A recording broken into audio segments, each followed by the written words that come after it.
You know, our world is getting smarter by the second. Our homes, our cities, our factories, they're all getting connected. This is the whole promise of the Internet of Things, or IoT, right?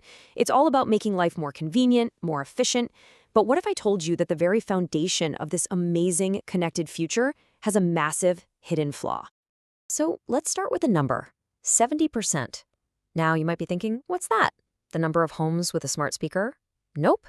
The reality is, well, it's a lot more unsettling than that. That's the percentage of IoT networks that are vulnerable to attack, a staggering 70%. Just let that sink in. It means the very tech that's supposed to make our lives easier could actually be making us incredibly exposed. So the big question is, why? How is this even possible? Well, this huge vulnerability brings us to a really big problem in the IoT world. A kind of paradox, really. It's this constant battle between the incredible promise of the technology and the very real peril that comes with it. So, on one side, you have the dream, right? This smart, connected, super efficient world. But on the other side, you have the reality. These systems are often incredibly vulnerable and just wide open. And here's why. The traditional security we're all used to, like the antivirus on your computer, it often just doesn't work for these little devices. It's either impractical or way too clunky, and that creates this giant security gap. Okay, so where does all this vulnerability even begin? Well, a lot of the time, it starts with the device itself. In fact, you could say that many of them are quite literally weak by design.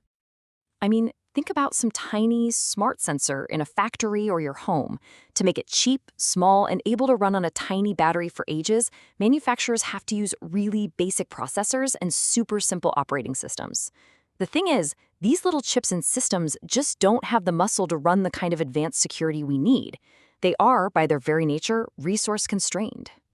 And that limitation leads to a whole waterfall of really basic but super critical flaws. In the mad rush to get products to market, security often gets pushed to the side. So you end up with things like weak or even default passwords, like admin, that nobody ever changes. Data isn't encrypted properly. And maybe the most terrifying one, a lot of these devices have no way to be updated or patched.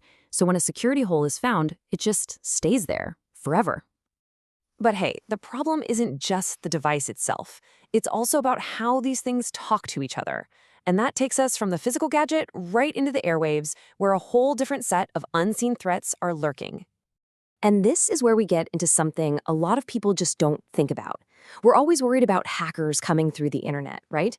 But these low-level RF attacks are different. They're attacking the actual radio waves, the air itself that the device uses to communicate. They're super hard to detect. You can do it with pretty cheap gear, and you can mess with a device before its data even gets close to the internet.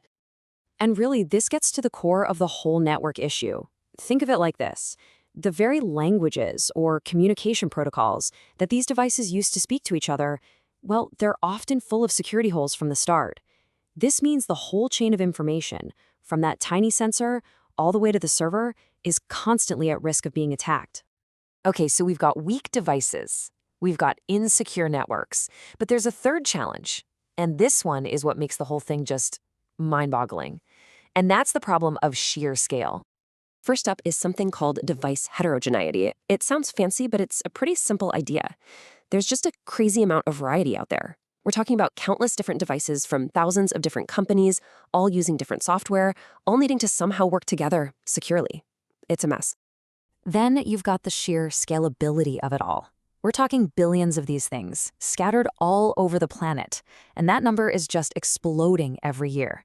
Just imagine trying to manage and secure a network that massive. It puts this incredible strain on everything. And what ties all this chaos together? A serious lack of standardization. Without a common set of security rules that every manufacturer has to follow, trying to create a secure system for everyone is next to impossible. It's like trying to build one giant secure skyscraper, but every single crew has a completely different set of blueprints. It's just not going to work. All right, so we've talked about all these big technical challenges, but why does any of this actually matter to you and me? Let's connect the dots here, because the consequences go way beyond a simple data leak. We are talking about things that can affect life safety. So let's just ask it straight up. With all these weak spots in our smart devices, in our networks, in the whole system, what are the actual, real-world consequences for all of us? One of our sources put it perfectly. The risks include everything from your private information getting linked and big economic losses, all the way to, and I quote, life safety hazards threatening public security. I mean, it's one thing if a hacker messes with your smart thermostat. It is a completely different and much scarier thing if they take control of a system that could actually cause physical harm.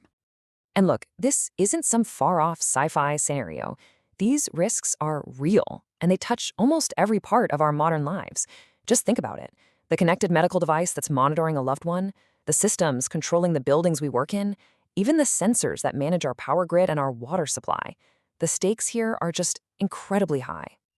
So it all comes down to this one really important question. There's no doubt about it, our world is getting smarter, more connected, more efficient every single day. But as we all race ahead to build this connected future, we have to stop and ask ourselves, are we actually getting any safer?